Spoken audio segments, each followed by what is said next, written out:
குருடி சரணம் யூடியூப் நண்பர்கள் அனைவருக்கும் அடியேனின் அன்பான வணக்கங்கள். நான் உங்கள் குருமணிகண்டன் பேசுகிறேன், பொள்ளாச்சியிலிருந்து. திருக்கணித பஞ்சாங்கத்தின்படி வரக்கூடிய பங்குனி மாதம் சிம்மராசி அன்பர்களுக்கு என்ன மாதிரியான பலன்கள் நடக்க இருக்கு அப்படிங்கிற விஷயத்தை இந்த பதிவில் பார்க்க போகிறோம். பாசிட்டிவ் நெகட்டிவ் ரெண்டுமே பார்த்துடலாம். நெகட்டிவ் ஏதாவது இருக்குது அப்படின்னா அதை எப்படி பாசிட்டிவாக மாற்றிக்கிறது, அதற்குண்டான வழிபாட்டு முறைகள் என்ன, அதை எப்படி செய்யணும் அப்படிங்கிற எல்லா விதமான விவரங்களையும் விரிவாக தெளிவாக டீட்டெயில்டாக இந்த பதிவில் பார்த்துடலாம். முதல்ல உங்களுடைய ராசிக்கு 8ஆம் இடம் அப்படின்னு சொல்லக்கூடிய அஷ்டமஸ்தானத்தில் 5 கிரகங்களினுடைய சேர்க்கை இந்த மாதம் நடைபெற இருக்கு. 5 கிரகம் உங்களுடைய ராசிக்கு 8ஆம் இடத்துல இருக்குது. 8ஆம் இடம் அப்படிங்கிறது வம்பு, வழக்கு, பிரச்சனை, அசிங்கமான கண்டம், திடீர் அதிர்ஷ்டம், எதிர்பாராத தன வரவு, பொக்கிஷம் எடுக்கிறது, புதையல் எடுக்கிறது, இப்படி நெகட்டிவ் இருக்குது, பாசிட்டிவ் இருக்குது அதில். ஸோ இதில் உங்களுக்கு என்ன நடக்க போகுது, நெகட்டிவா பாசிட்டிவா அப்படிங்கிறத டீட்டெயில்டாக நம்ம பார்க்க போகிறோம். 5 கிரகங்கள் சேருது அப்படின்னாவே அது என்ன சொல்கிறதுனா, உங்களுடைய நல்ல கர்மாவையோ அல்லது தீய கர்மாவையோ திணிக்கக்கூடிய காலம் அப்படிங்கிறது சொல்லுவோம். இப்போது உங்களுடைய ஜாதகத்தில் ராசிக்கு 8ஆம் இடத்துல 5 கிரகம் சேருது. எப்பவுமே 5, 4, 6, 8 இந்த மாதிரி கிரகங்களுடைய எண்ணிக்கை அதிகமாக 4க்கு மேலே போயிடுச்சு அப்படின்னாவே அங்கே ஏதாவது ஒரு முக்கியமான சம்பவங்கள் நடக்க போகுதுன்னு அர்த்தம். அதாவது ரொம்ப பாசிட்டிவாக இருக்க போகுது, இல்லைன்னா நெகட்டிவாக இருக்க போகுது, ரெண்டில் ஏதாவது ஒன்று நடக்க போகுது. சமீபமாக ஒரு கொரோனா வந்த புதுசில் கூட அது உருவாகிறதுக்கு ஒரு கொஞ்ச நாள் முன்னாடி தான் 6, 7 கிரகங்கள் மகர ராசியில் கூடியிருந்தது. அப்போ அந்த மகர ராசியில் 7 கிரகங்கள் கூடியிருக்கும்போது தான் கொரோனா அப்படிங்கிற ஒரு விஷயமே லைட்டாக அப்படியே தலை தூக்க ஆரம்பிச்சிது. அப்புறம் 2-3 மாதத்தில் அப்படியே பரவ ஆரம்பிச்சிருச்சு. அப்புறம் லாக்டவுன் ஆச்சு, எல்லாம் வந்தது. மறுபடியும் அந்த கிரக அமைப்புகள் அந்த மகர ராசியிலிருந்து கொஞ்சம் ஃப்ரீ ஆகிற வரைக்கும் அந்த பிரச்சனைகள் இருந்தது. அதுக்கப்புறம் தான் படிப்படியாக கொஞ்சம் கம்மியாச்சு. அதுபோல் இப்போ மீன ராசியில், மகர ராசி அப்படிங்கிறது கர்மஸ்தானம் அப்படிங்கிறதுனால கர்ம காரியங்கள் நிறையா நடந்துருச்சு. அப்போது கொத்தா மனிதர்கள் இருந்தாங்க. இது மீனராசி. மீனராசி அப்படிங்கும்போது அயன சைன போகம் அப்படின்னு சொல்லக்கூடியது காலபுருஷனுக்கு. இப்போ இதில் பல்வேறு விதமான மாற்றங்களோட சில விஷயங்கள் நடக்கும். உலக விஷயங்களை பற்றி நம்ம இதில் பேசலை. முதல்ல சிம்ம ராசிக்கு எப்படி இருக்குது அப்படிங்கிறத பார்த்துடலாம். சிம்ம ராசிக்கு அஷ்டமஸ்தானத்தில் 5 கிரகங்களுடைய சேர்க்கை. யாரெல்லாம் சேர்றாங்க அப்படின்னா, சூரியன், உங்களுடைய ராசி அதிபதியான சூரியன், சுக்கிரன் 3-10க்கு அதிபதி, புதன் 2-11க்கு அதிபதி, ராகு, கடைசியாக சனி பகவான் 6-7க்கு அதிபதி சனி, அவரு 8ஆம் இடத்துக்கு போகிறார். ஸோ அப்போது ராசி அதிபதியே 8ல் தான் போய் உட்கார்ந்துருக்கு. ஸோ இதனால் என்னென்ன விஷயங்கள் நடக்க போகுது அப்படிங்கிறத நம்ம டீட்டெயிலாக பார்க்க போகிறோம். இப்போ திடீர் அதிர்ஷ்டம், பெரிய சம்பாத்தியம் அப்படின்னா 2, 5, 8, 11. இங்கே 5ஆம் அதிபதி குரு பரிவர்த்தனையில், சுக்கிரனோட பரிவர்த்தனையில் 8ஆம் இடத்துக்கு வந்துடுறாரு. 2-11க்கு அதிபதியான புதனும் 8ல் போய் உட்கார்ந்தாச்சு. இப்போ 5, 8, 11 இங்கே வேலை செய்ய போகுது சிம்மத்துக்கு அப்படிங்கிற ஒரு விஷயமும் உண்டு.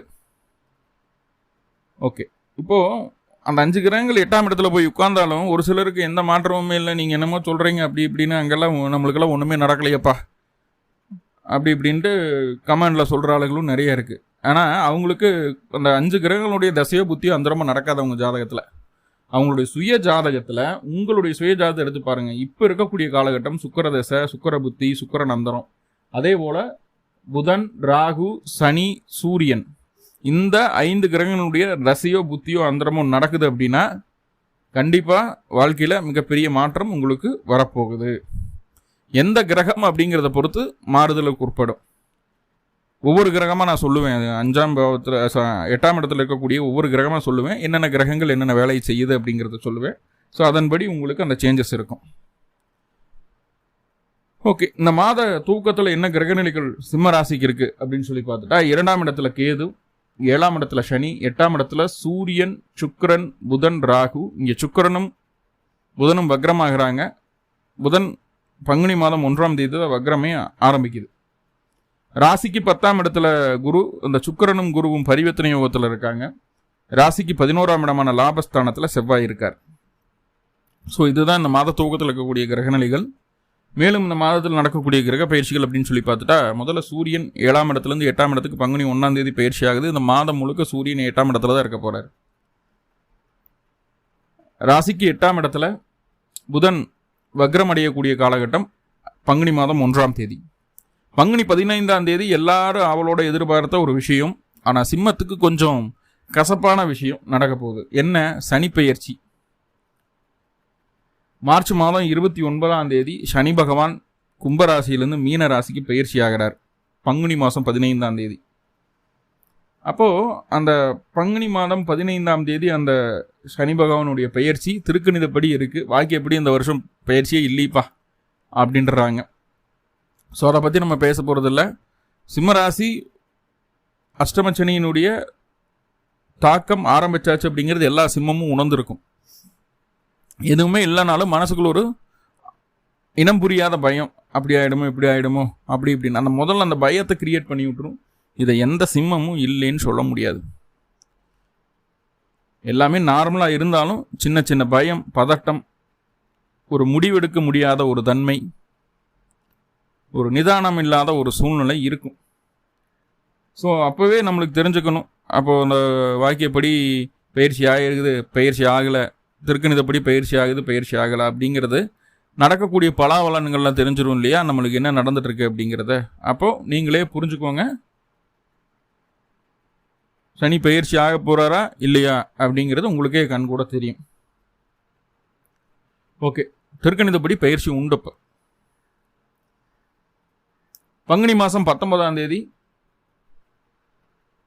கடகராசிக்குள்ள செவ்வாய் பயிற்சி ஆகார். 4-9க்கு அதிபதியான செவ்வாய் 11ஆம் இடத்துலேருந்து 12ஆம் இடத்துக்கு பயிற்சி ஆகுது.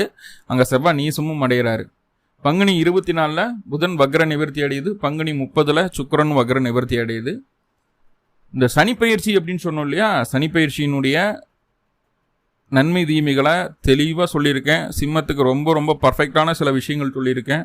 உங்களுடைய சூழ்நிலையவே மாற்றக்கூடிய அளவுக்கு சில பரிகார விஷயங்களையும் சொல்லியிருக்கேன், அனுபவ பரிகாரங்களை சொல்லியிருக்கேன். சரியாக பயன்படுத்தும் போது இந்த அஷ்டமச்சனியினுடைய பாதிப்பை சுத்தமாக சரி செஞ்சிடலாம். ரொம்ப ஃப்ரீயாக ரிலாக்ஸ்டாக இருக்கலாம். அதோட லிங்க் டிஸ்கிரிப்ஷனில் கொடுக்குறேன், பார்த்து பயன்படுத்திக்கோங்க. இப்போ சூரியன் அப்படின்னு சொல்லக்கூடிய கிரகம் இது வரைக்கும் 7ஆம் இடத்துல இருந்தது, இப்போ 8ஆம் இடத்துக்கு பயிற்சி ஆகிறார். உங்கள் ராசி அதிபதி 8க்கு போகுது. 8ல் போனாலும் பரவாயில்ல, முதல்ல ராகுவை நோக்கி பயணிக்குது. இப்போ முதல் 10 நாட்கள் நல்லா புரிஞ்சுக்கோங்க. நடைமுறைக்கு ஒத்து வராத, நடைமுறைக்கு புதியதாக இருக்கக்கூடிய எந்த ஒரு விஷயத்திலையும் உங்களுடைய கான்சன்ட்ரேஷன் போகவே கூடாது. எந்த ஒரு விஷயத்துக்குமே போகக்கூடாது. போச்சு அப்படின்னா கண்டிப்பாக அது உங்களுக்கு நெகட்டிவாக மாறுறதுக்கு சான்சஸ் ரொம்ப ரொம்ப உண்டு. அதே போல் உங்களுக்கு ஆசை வார்த்தை காட்டுவாங்க, நிறைய விஷயங்கள் உங்கள்கிட்ட பேசுவாங்க, அதை சொல்லுவாங்க, இதை பண்ணுவாங்க, அப்படி இப்படின்னு ஆசை வார்த்தை காட்டி உங்களை ட்ரிகர் பண்ணுவாங்க. ட்ரிகர் பண்ணி உங்கள்கிட்ட இருக்கிற விஷயங்களை பறித்து கொள்ள விரும்புவார்கள். கூட இருக்கவங்க கிடையாது, வெளியில் இருக்கிற நபர்கள். அப்போது அந்த அன்வான்டாக ஃபோன் கால்ஸ் எல்லாம் வருது. உங்களோட ஏடிஎம் கார்டு நம்பரை சொல்லுங்கள், இது உங்களை அப்டேட் பண்ணுறதுக்காக கூப்பிட்ருக்கோம், அப்படி இப்படின்னு சொல்லியெல்லாம் பேசி இருக்கிற காசை பறிச்சிடுவாங்க. அப்போது வெளியில் இருந்து வரக்கூடிய இந்த மாதிரி ஒரு கம்யூனிகேஷனை இமீடியட்டாக கட் பண்ணுறது நல்லது. இல்லைனா அதன் மூலமாக இழப்புகள் நடக்கிறதுக்கு வாய்ப்புகள் உண்டு. முதல் 10 நாட்களுக்கு தந்தைக்கும் உங்களுக்கும் உண்டான ஒரு பிடிமானம் இல்லாமல் போகுது. தந்தையின் மீது வெறுப்பு ஏற்படுது இந்த காலகட்டத்தில். அதே போல் உங்களுக்குமே வாழ்க்கையின் மீது ஒரு பெரிய ஒரு உந்துதலோ ஒரு விருப்பமோ, இப்படியெல்லாம் இருக்கலாம், இப்படியெல்லாம் பண்ணலாம், இதெல்லாம் போகலாம், அங்கே போகலாம், வரலாம், முடிக்கலாம் அப்படிங்கிற ஒரு ஆசைகளோ எதுவுமே இல்லாமல் வெறுமையாக மனசு மாறிடுது அப்படிங்கிறத சொல்லுது. என்ன காரணம் வெறுமையாக மனசு மாறுறதுக்கு அப்படின்னா, இந்த சூரியன் ராகுவை நோக்கி பயணிக்குது. இது ஒரு காரணம் தான். பங்குனி மாதம் தூங்குறதுக்கு முன்னாடியே கொஞ்சம் அந்த வேலைகளெல்லாம் நடந்திருக்கும். இப்போ சூரியன் ராகுவை நோக்கி போகும்போது அந்த மாதிரியான விஷயங்கள் தோணுது. அதே போல் மனசுக்குள்ளே இனம் புரியாத பயமும் அளவுக்கு அதிகமான ஆசைகளும் வரும். ஆசைகள் வரும் அப்படின்னா எப்படின்னா, பயத்தினால ஆசைகள் வரும். ஐயோ இப்படி ஆயிடுச்சு, எக்கனாமிக்கலாக ரொம்ப டவுன் ஆகிறோம், இல்லை தொழிலில் வேலையில் இவ்வளவு பிரச்சனைகள் இருக்குது, இல்லை உடம்பு தொந்தரவாக இருக்குது, இதெல்லாம் சரி செய்கிறதுக்கு பணத்தை சம்பாதிக்கணும் அப்படின்னு சொல்லி ஆசைப்படுவோம். அப்படி மனசுக்குள்ளே அந்த ஆசைகள் இருக்கும்போது தான் யாராவது ஒருத்தர் வந்து 100 கொடுத்தா 1000 தர்றேன்னு சொல்லி உள்ளே வந்து உங்கள்கிட்ட இருக்கிற காசையெல்லாம் அபேஸ் பண்ணிட்டு போயிடுவாங்க. வீண் ஆசைகள் வேண்டாம் அப்படிங்கிறது, வீண் பயமும் வேண்டாம், மாறிடும். செவ்வாய் அப்படின்னு சொல்லக்கூடிய கிரகம் நீசமாக போகுது. அது 2வது சூரியன் அப்படின்னு சொல்லக்கூடிய ராகுவை தாண்ட வரைக்கும் அந்த ஆக்சிலேஷன் இருக்கும், அதுக்கப்புறம் மாறிடும், பயப்பட வேண்டாம். இந்த சூரியன் ராகுவை தாண்டியாச்சுன்னா அடுத்து போய் சுக்கிரன் மற்றும் புதன் இருக்காங்க. சுக்கிரனை தொடும்போது தொழில் சம்பந்தமான புது மாற்றங்களை செய்கிற மாதிரியான ஒரு உத்வேகம் பிறக்கும். அது உங்களுடைய விருப்பங்களை வெளியில் சொல்லாமல் மனசுக்குள்ளேயே வச்சுட்டு மறைமுகமாக செயல்படுத்துங்க, அதுதான் நல்லது. மறைமுகமாக செயல்படுத்துங்க. ஏன்னா இப்போ நீங்கள் எதெல்லாம் மறைக்கணும்னு நினைக்கிறீங்களோ அந்த விஷயமெல்லாம் வெளிச்சத்துக்கு வரக்கூடிய ஒரு சூழ்நிலையாக இருக்குது இந்த காலகட்டம். அப்போது மனசுக்குள்ளே ஒரு விஷயம் திட்டம் இது வரைக்கும் ரொம்ப நாளாக தீட்டி வச்சுருந்து இப்படியெல்லாம் பண்ணால் நம்ம சக்ஸஸ் பண்ணலாம் அப்படின்னு நல்ல ஒரு பிளானிங்கோடு இருந்து கரெக்டாக அந்த சுச்சுவேஷன் வரும்போது வெளியில் சொல்லி அந்த பிளானை வேறு இடத்துல யூஸ் பண்ணிட்டு போயிடுவாங்க. அப்போது முடிந்தளவு உங்களுடைய ரகசியங்களை காக்க பழகி கொள்ளுங்கள். நம்மளாக தான் வெளிப்படையாக சொல்லிவிடுவோம், நம்மளாக தான் வெளியில் பேசிடுவோம், நம்ம தான் வெளியே பேசிடுவோம். சரிங்களா? அப்போது பிரச்சனைக்கு காரணம் முதல்ல நம்மளாவே இருக்கிறோம். சரிங்களா? எந்நேரமும் தொழில் சிந்தனை இருக்கும், நல்லா புரிஞ்சுக்கோங்க. 10ஆம் தேதிக்கு மேலே எந்நேரமும் தொழில் சிந்தனை இருக்கும். எப்படி வருமானத்தை சம்பாதிக்கிறது, எப்படி லாபத்தை சம்பாதிக்கிறது, அதே போல் எப்படி ஒரு தொழிலை எப்படி உருவாக்குறது, இருக்கிற தொழிலை எப்படி டெவலப் பண்ணுறது, இதில் என்னென்னவெல்லாம் பண்ணால் நம்மளுக்கு ஒரு பாசிட்டிவான சூழ்நிலை உருவாகும். இந்த மாதிரி எல்லாமே நம்ம மனசுக்குள்ளே வர ஆரம்பிச்சிடும். ஸோ முழுக்க பொருளாதார சிந்தனை, குடும்பத்தை முன்னேற்றி விடணும், குடும்பத்தில் இருக்கக்கூடிய பிரச்சனைகளை தீர்க்கணும். இந்த மாதிரியான ஒரு குடும்பத்தில் ஊறப்பட்ட பிரச்சனை இருக்குது, அது என்னங்கிறது பின்னாடி புதனை பற்றி பேசும்போது சொல்கிறேன். ஸோ அதெல்லாம் தீர்க்கணும், குடும்ப உறவுகளை ஒற்றுமையாக பார்த்துக்கணும், நல்லா வருமானம் சம்பாதிக்கணும், சேவிங்ஸ் வேணும், தொழிலை டெவலப் பண்ணணும், வெளிநாடு பயணங்கள் மேற்கொள்ளக்கூடிய ஒரு அமைப்பு இருக்குதுன்னா அதுலேயும் சக்ஸஸ்ஃபுல்லாக கொண்டு வரணும். மொத்தத்தில் நல்லா சம்பாதிக்கணும், டெவலப் பண்ணணும் அப்படிங்கிற எண்ணம் மட்டுமே இருக்கும். கணவன் மனைவி உறவில் கணவன் மனைவி மீதோ மனைவி கணவன் மீதோ அன்பு பாசம் பற்றுதல் அப்படிங்கிறது இல்லாமல் கடமைக்கு வாழ்ந்துட்டு இருக்கிற மாதிரியான ஒரு சூழ்நிலைகளை கொடுத்துடுதீங்க. ஸோ இந்த விஷயமும் இருக்குது. ஓகே, அப்போ அந்த சூரியனாகப்பட்ட கிரகம் ராகுவை தாண்டி சுக்கிரனை தாண்டி புதனையும் தாண்டி அடுத்ததாக உச்சம் பெறக்கூடிய ஒரு அமைப்பாக மாறுது. அப்போது இந்த மாதம் கொஞ்சம் கஷ்டங்கள் இருக்குது சிம்மத்துக்கு. மாதம் முடிய சூரியன் உச்சத்தை நோக்கி போக ரொம்ப ஃப்ரீயாக போகிறீங்க. என்னென்னவெல்லாம் இழந்தீங்களோ அதெல்லாம் உங்களுக்கு திரும்ப கிடைக்க போகுது. மனசுக்குள்ளே இருந்த பயம், கஷ்டம், பதட்டம், ஒரு என்ன சொல்கிறதுனா அவநம்பிக்கை, இது எல்லாமே குறையிறது. நம்பிக்கையும் தைரியமும் துணிச்சலும் அதிகரிக்க போகுது. மாத இறுதிக்கு மேலே பொறுப்புகளும் தேடி வரும், உங்களுக்கு உண்டான மதிப்பு மரியாதை கிடைக்கும். ஆனால் இந்த மாதம் இந்த மாதிரியான ஒரு சூழ்நிலைகள் இருக்கிறத காட்டுது. பாருங்க, சனி பெயர்ச்சி ஆயிடுறாரு மார்ச் மாதம் 29ஆம் தேதி. ஆனால் சூரியன் சனியை டச் பண்ணுறதே கிடையாது. சூரியன் மறுபடியும் சனியை தொடும்போது 1 வருஷம் ஆயிடும். மறுபடியும் சனியை தொடும்போது ஏன் அந்த சூரியன் சனியை தொடுறதை பற்றி பேசுகிறேன் அப்படின்னா, கணவன் மனைவிக்குள்ள பிரச்சனை இருந்ததுன்னா இந்த சூரியன் சனியை தொடும்போது தான் சரியாகும். அப்போது சனி பயிற்சி ஆகுது, அங்கே சூரியன் இருக்குது. இதனால் ஏதாவது கணவன் மனைவிக்குள்ள ஒற்றுமை கூடுதல் ஏதாவது இருக்குது, பிரிஞ்சவங்க சேருவாங்களான்னா இன்னும் 1 வருஷ காலம் அதுக்கு வெயிட் பண்ணணும். அட்லீஸ்ட் 6 மாத காலமாவது வெயிட் பண்ணணும் அப்படிங்கிறத சொல்லுது. எப்போ அந்த சூரியன் கன்னிக்கு வரும்போது சான்சஸ் உண்டு. கரெக்டாக 6 மாத காலம் வெயிட் பண்ணுற மாதிரி இருக்குது. அப்போது இந்த சனி பெயர்ச்சி சூரியன் தொடர்பை எந்த விதத்திலும் ஏற்படுத்தலை அப்படிங்கிறத புரிஞ்சுக்கோங்க. ரைட், அடுத்ததாக பாருங்கள், இந்த புதன் பகவான் வக்ரமாகுது மாத துவக்கத்திலேயே. 2ஆம் அதிபதி 8ல் போய் வக்ரமாகிறாரு. தேவையில்லாத பிரிவாத பேச்சுக்களை குறைச்சிக்கிறது நல்லது. நீங்கள் சொல்கிறது தான் கரெக்டுன்னு எல்லாரும் ஏற்றுக்கணும்னு நினைக்காதீங்க. உங்களோட புத்திசாலித்தனம் உங்களுக்கு விளையாட்டுத்தனமாக தெரியும். ஆனால் இவ்வளோ தூரம் நம்ம சொல்லிகிட்டு இருக்கோம், சும்மா விளையாட்டு புள்ள மாதிரி எனத்தையே வச்சு விளையாண்டு அப்படி தான் தோணும். நம்மளோட புத்திசாலித்தனம் உங்களுக்கு சிம்பிளாக தான் தெரியும். ஆனால் அதை நிரூபிக்கிறதுக்கு உண்டான காலம் நம்மளுக்கு வருது பின்னாருக்கல்ல. ஆனால் இப்போ இல்லை. அப்போது தேவையில்லாமல் வாக்கு கொடுக்க வேண்டாம். நான் அதை செஞ்சிருவேன் வாக்கு கொடுக்க வேண்டாம். அதே போல் உங்கள் ரகசியங்களை வெளியில் சொல்ல வேண்டாம். புத்திசாலித்தனத்துக்கு மரியாதை அங்கீகாரம் கிடைக்கலன்னு சொல்லி கவலைப்பட வேண்டாம். வாயை வச்சுட்டு கம்முன்னு இருந்தால் சரி. ஏன்னா 2 கூடியவர் வாக்குஸ்தானாதிபதி வக்ரம் பெற்ற அஷ்டமத்தில் வாய் வச்சுட்டு கம்மன் இருக்கலைன்னா வாங்கி கட்டிக்கணும், பிரச்சனை வந்துடும். சரிங்களா? அந்த 8ஆம் இடத்துல அந்த கிரகங்கள் எல்லாம் சேருது பாருங்க. அதனால் இப்போது இந்த 2 கூடிய 8ல் இருக்கிறது வாயை வச்சுட்டு பிரச்சனை, வாயை வச்சு ஏதாவது பேசினா பிரச்சனை வந்துடும், வாய் வார்த்தைகளை சண்டைகளெல்லாம் ஆயிரும், வாய் கலகலப்பு வந்துடும், எல்லாம் சொல்கிறோம். ஆனால் 2 கூடிய 8ல் இருந்தாலும் 8லேருந்து 2ஆம் இடத்தை பார்க்குறாரு, கூட ஒரு 11 கூடியவர். அப்போது 2, 8, 11 தொடர்பு வருது. மேலே சுக்கிரனும் குருவும் பரிவர்த்தனையில், குருவும் 5ஆம் இடத்து அதிபதியை அவரும் 8க்கு போகிறாரு. அப்படிங்கும்போது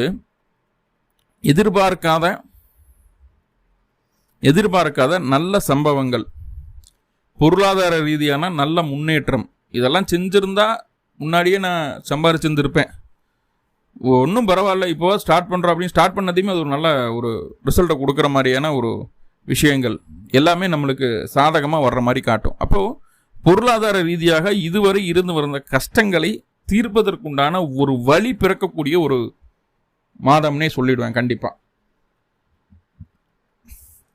7ஆம் இடத்துல சனி வந்ததுக்கப்புறம் வாழ்க்கை துணைக்கு அத்தனை உடல் தொந்தரவுகள் அது இதுன்னெல்லாம் பார்த்தாச்சு.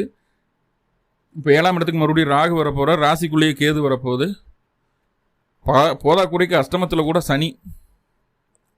ஸோ இது எல்லாத்தையும் சமாளிக்கிறதுக்கு உண்டான பொருளாதார விஷயத்தை கொடுக்கறதுக்கு உண்டான ஒரு காலம் இந்த காலம். அதை சரியாக புரிஞ்சுக்கிட்டு சரியாக செய்தோம் அப்படின்னா கண்டிப்பாக நல்ல ஒரு ரிசல்ட்டை உங்களால் பார்க்க முடியும், நல்ல ரிசல்ட்டை உங்களால் பார்க்க முடியும். ஏன்னா ஆக்சுவலாக ஒரு 11ஆம் அதிபதி 8ல் இருக்கிறது திடீர் அதிர்ஷ்டம் லாபத்தையும் கொடுக்குது. ஓகே, ஆனால் குடும்பத்துக்குள்ளே எந்நேரம் வாக்குவாதம், பிரச்சனைகள், சண்டை சச்சரவுகள், ஒரு நிம்மதியற்ற சூழல். நீங்கள் ஒன்று சொன்னால் வீட்டில் ஒன்று புரிஞ்சுக்குவாங்க, வீட்டில் ஒன்று சொன்னால் நீங்கள் ஒன்று புரிஞ்சுக்குவீங்க. அண்ணன், தம்பி, அக்கா, தங்கச்சி, இப்படி எந்த உறவாக இருந்தாலும் சரி கொஞ்சம் தொந்தரவுகளை கொடுக்குது. முக்கியமாக அம்மாவோட அக்கா பெரியம்மாவாகட்டும், மூத்த சகோதரமாகட்டும், உங்களுக்கு பிரச்சனைகள் அதிகம் கொடுக்கக்கூடிய நபர்களாக இருக்கிறாங்க குடும்பத்தில். ஸோ அப்போது இந்த உறவுகள் கிட்ட மட்டும் கொஞ்சம் ஜாக்கிரதையாக இருக்கணும் அப்படிங்கிறத புரிஞ்சுக்கோங்க. அடுத்ததாக சுக்கிரனும் 8ல் மாதிரியாரா நான் பரிவர்த்தனைன்னு போகலாம். தொழிலில் மாற்றங்களை செய்யணும் அப்படிங்கிற ஒரு அமைப்பு இருக்குது, இருந்தாலும் செய்யலாமா வேணாமா டூயல் மைண்ட் செட்டில் இருக்கீங்க. தொழில் சார்ந்து எந்த விதமான புது முயற்சிகளும் புது முடிவுகளும் எடுக்க வேண்டாம். இயல்பாக உங்களுக்கு தேடி வரக்கூடிய விஷயங்களை நல்லபடியாக பண்ணுங்க, அதுதான் உங்களுக்கு பெரிய சக்ஸஸை கொடுக்க போகுது. நீங்களாக முயற்சி பண்ணி நீங்களாக சில விஷயங்களை செய்யும்போது அது உங்களுக்கு எகெயின்ஸ்டாக மாறுதே தவிர உங்களுக்கு பாசிட்டிவான ஒரு விஷயத்தை கொடுக்கல. இப்போது புது முயற்சிகளும் புது முடிவுகளையும் தவிர்க்க வேண்டும். இருக்கிற மாதிரியே போட்டும், நடப்பவையெல்லாம் நன்மைக்கு, நடப்பதை அப்படியே ஏற்றுக்கொள்ளுங்கள். கண்டிப்பாக உங்களுக்கு வாழ்க்கையினுடைய நிறைய மாற்றங்களை உங்களால் பார்க்க முடியும். தொழிலில் கொஞ்சம் டவுனாக இருக்கிற மாதிரி இருந்தாலும் பின் நாட்களில் ஒரு நல்ல பொசிஷனுக்கு வர்றதுக்குண்டான ஒரு சூழலை அது காட்டுது, நல்லாவே சொல்லுது. அதை பார்த்துக்கோங்க. அடுத்ததாக சனிப்பெயர்ச்சி. சனியை பற்றி ஆல்ரெடி நிறையா சொல்லியிருக்கேன், வீடியோவும் போட்டிருக்கேன். இங்கே பாருங்கள், சனி இங்கே வந்து 6ஆம் அதிபதி இல்லையா, 6ஆம் அதிபதி 8க்கு போகிறாரு. அப்போது 6ஆம் அதிபதி 8ல், 12ஆம் அதிபதி 8ல், 8ஆம் அதிபதி 6ல், 12ஆம் அதிபதி 6ல், 6, 8, 12 அதிபதிகள் தங்களுடைய வீடுகளில் மாற்றி எங்கிருந்தாலும் அதற்கு பெயர் விபரீத ராஜ யோகம். 6ஆம் அதிபதி 8ல் இருக்கிறது வேலையில் சூது, ஷேர் மார்க்கெட்டு, இது மாதிரி விஷயங்களில் ஒரு விபரீத ராஜயோகத்தை ஏற்படுத்தக்கூடிய ஒரு அமைப்பு. அப்போ சனி அஷ்டமத்துக்கு போயிருச்சு அப்படின்னு சொல்லி ரொம்ப கவலையெல்லாம் பட வேண்டாம். 6ஆம் அதிபதி 8ல் மறையிறாரு. நோயை கொடுக்கக்கூடிய கிரகம், கடனை கொடுக்கக்கூடிய கிரகம், விபத்து கண்டத்தை கொடுக்கக்கூடிய கிரகம், எதிர்ப்புகளை உருவாக்கி கொடுக்கக்கூடிய கிரகம் போய் அஷ்டமத்தில் போய் மறையுது. அப்போது அது என்ன சொல்ல வருதுங்க, பிரச்சனைகளை பெரிய அளவில் ஊதாமல் குறைச்சிக்குது. அப்படி நன்மைகளை செய்யாது, கண்டிப்பாக தீமைகளையும் குறைக்கிறதுக்கு உண்டான வழி என்னமோ அதை தான் அந்த சனி செய்து. பயப்படாதீங்க அஷ்டம சனியை பார்த்து. இருந்தாலும் அட்டமஸ்தானத்தில் 5 கிரகங்களுடைய சேர்க்கை இருக்கும்போது மனசுக்குள்ள ஒரே பீதி, பயம், இது நடந்துருமா அது நடந்துருமா அப்படின்னு. இந்த மாதத்தை கடத்தி வெளியில் வர்றதுக்குள்ளே நீங்கள் பகுதி மனசை விட்டுருவீங்க. ஸோ அந்த மாதிரியான ஒரு மாதமாக தான் இருக்குது. ஸோ கொஞ்சம் கவனமாக இருக்க வேண்டிய ஒரு சூழ்நிலையும் உண்டு. மனசை போட்டு குழப்பிக்காதீங்க. நாய் குலைச்சாலும் பயம், இருட்டில் நடக்கிறதுக்கு பயம், எதை பார்த்தாலும் பயம். அனாவசியமான பயம்தான் இந்த மாதம் உங்கள் முழுசாக நிறைஞ்சிருக்குது. ஸோ அந்த ஒரு விஷயத்தில் மட்டும் கவனமாக இருங்க. ஏன்னா உங்களுக்கு 4 கூடியவரான செவ்வாயும் பங்குனி மாதம் 19ஆம் தேதி நீசமாயிடுறாரு. 9 கூடியவர் நீசம், 4 கூடியவர் நீசம். அப்போ தாயாருக்கு உடல்நல தொந்தரவுகளை கொடுத்துருது, தாயாருக்கு மருத்துவ செலவுகளை கொடுத்துருது, உங்களுக்கும் உடல் ஆரோக்கியத்தில் கொஞ்சம் கொஞ்சம் பிரச்சனைகளை கொடுத்துருக்கு. வீட்டில் இருக்கிற பெண்மணிகளுக்கு வயிறு சம்மந்தமாக, மேல் வயிறு சம்மந்தமாக, மார்பு சம்மந்தமான பிரச்சனைகளை கொடுத்துருது. 9ஆம் அதிபதி பலம் இழக்கிறார். அப்படிங்கும்போது தந்தைக்கும் உடல் ஆரோக்கியத்தில் கை வைக்குது, தந்தையினுடைய வருமானத்தை குறைக்குது. இந்த மாதிரி விஷயங்கள் எல்லாம் இருக்குது. பொறுப்புகளால் தேவையில்லாத அலைச்சலை சந்திக்க வேண்டிய ஒரு சூழல். ஒரு வேலைக்கு போயிட்டு இருக்கீங்க, ஒரு மார்க்கெட்டிங்கில் இருக்குன்னா ஊறப்பட்ட அலைச்சல் இருக்கும், ஒரு காரியம் ஒன்றா நடக்காது, திருப்தியாக இருக்காது. வேலைக்காக ட்ரை பண்ணிட்டு இருப்பீங்க, அங்கே இங்கேன்னு போய் கேட்பீங்க பிடிப்பீங்க, அதுவுமே நம்மளுக்கு சாதகமாக இருக்காது. வேலையில் இருக்கக்கூடிய முதலாளிகள் ஒன்று வேலையை விட்டு போயிடுவாங்க, அவங்களோட வேலையில் நம்ம தலை மேலே தூக்கி வச்சுருவாங்க. இல்லைன்னா அவங்க கையில் ஆகாதவங்களாக இருப்பாங்க. எனக்கு தெரியல நீ பாரு, எனக்கு தெரியல நீ பாரு, எல்லா லோடையும் கையில் ஆகாதவனா அவன் ஸ்மார்ட் ஒர்க்கர், நம்மளை விட ஸ்மார்ட் ஒர்க்கராங்க. எனக்கு தெரியல நீ பாரு, எனக்கு தெரியல நீ பாரு, ஃபீல்டு கூசு அப்படி இப்படின்னு சொல்லி நம்மகிட்டே எல்லாத்தையும் தள்ளிடுவாங்க. அப்போ மேலதிகாரிகள் மூலமாகவும், தந்தையின் மூலமாகவும், தாயாரின் மூலமாகவும் செலவுகளும் அலைச்சலும் தூக்கமில்லாத ஒரு சூழலையும் இந்த உறவுகள் ஏற்படுத்துது. ஸோ அதை யாருனாலையும் மறக்க முடியாது. சரி, இதுக்கு என்ன சார் பண்ணுறது? செவ்வாய் இப்படி நீசமாக போய் உட்காந்தா என்ன சார் பண்ணுறது அப்படின்னா, பங்குனி மாதம் 19ஆம் தேதிக்கு மேலே தினமும் அருகில் இருக்கக்கூடிய முருகன் ஆலயங்களுக்கு போங்க. முருகனுக்கு 2 நல்லெண்ணெய் தீபம் போட்டு வழிபாடு பண்ணிட்டு வாங்க. நெய் தீபம் போடலாம், நெய் தீபத்தை விட நல்லெண்ணெய் தீபம் கேட்கும். போட்டு வழிபாடு பண்ணிட்டு வாங்க. முருகனை கெட்டியாக பிடிச்சிக்கோங்க. ஏன்னா உங்களுக்கு எல்லா விதத்துலையும் நன்மையை தரக்கூடிய கிரகம் அப்படின்னு சொல்லி பார்த்துட்டா அது முருகப்பெருமான் தான். 4-9க்கு அதிபதியாக இருக்கிறதுனால அவர் தான் உங்களுக்கு எல்லா விதத்துலையும் நன்மைகளை தரக்கூடிய கிரகம். இப்போது 4-9 பலம் இழக்குது. எல்லா கிரகங்களும் அட்டமத்தில் போய் உட்கார்றாங்க. ராசி அதிபதி அட்டமத்தில் இருக்கிறாரு. சனி வேறு அஷ்டமச்சனி ஆரம்பிக்குது. துவக்கமே இப்படி ஒரு போராட்டமான ஒரு சூழ்நிலையா அப்படின்னு சொல்லி நீங்கள் கேட்குறது புரியுது. எதுக்கும் பயப்படாதீங்க. என்னோட ரெக்வஸ்ட் என்னென்னா, முதல்ல உங்களுக்கு கோவிலில் போய் வழிபாடு பண்ணுறதை விட கண்ணை மூடி 10 நிமிஷம் உங்கள் வீட்டு பூஜை அறையில் உட்காந்து, குலதெய்வத்தின் முன்னாடி உட்காந்து கண்ணை மூடி ஒரு 10 நிமிஷம் குலதெய்வத்தை மனசார நினச்சி பிரார்த்தனை பண்ணுங்கள். மொபைல் இந்த மாதிரி எந்த டிஸ்டர்பன்ஸும் இல்லாமல் முழுக்க குலதெய்வத்தை மட்டும் மனசார வேண்டிட்டு பிரார்த்தனைகளை பண்ணுங்கள். ஏன்னா உங்களுடைய 5ஆம் அதிபதியான குரு 10ஆம் இடத்துல. இது எல்லாத்தையும், இத்தனை விஷயங்களையும் தவிடுபொடியாக்கக்கூடிய ஒரே சக்தி குலதெய்வம் மட்டும்தான் உங்களுக்கு. குலதெய்வத்தை கெட்டியாக பிடிங்க, ஆட்டோமேட்டிக்காக உங்களுக்கு அந்த விஷயம் நடக்கும். கூடவே மகாலட்சுமி வழிபாடு, லக்ஷ்மியும் கெட்டியாக பிடிச்சிக்கோங்க. இந்த 2 வழிபாடும் உங்களுக்கு இதுவரைக்கும் இருக்கக்கூடிய பிரச்சனைகளை முழுமையாக தீர்த்து ஒரு நல்ல ஒரு வழியை காட்டும். குலதெய்வ வழிபாடு பயத்தை போக்கும், காரிய வெற்றியை தரும். நிறைய பயம் இருந்தாலும், நிறைய நெகட்டிவ்கள் இருந்தாலும், இந்த மாதம் எல்லாத்தையும் தாங்கி மேலே வர்றதுக்குண்டான தெம்பு தைரியத்தை நான் சொன்ன வழிபாடை செய்யும். மேலும் இந்த பிரச்சனைகளுக்கெல்லாம் தீர்வு கிடச்சி நல்ல ஒரு சுமூகமான வாழ்க்கை சூழலில் நீங்கள் இருக்கணும் அப்படிங்கிறதுக்காக நானும் உங்களுக்காக என்னுடைய தெய்வத்துக்கிட்ட பிரார்த்தனை பண்ணிவிட்டு இந்த பதிவை முடிச்சுக்கிறேன். நன்றி நண்பர்களே, நன்றி. வாழ்வுளமுடன். திருச்சிற்றம்பலம்.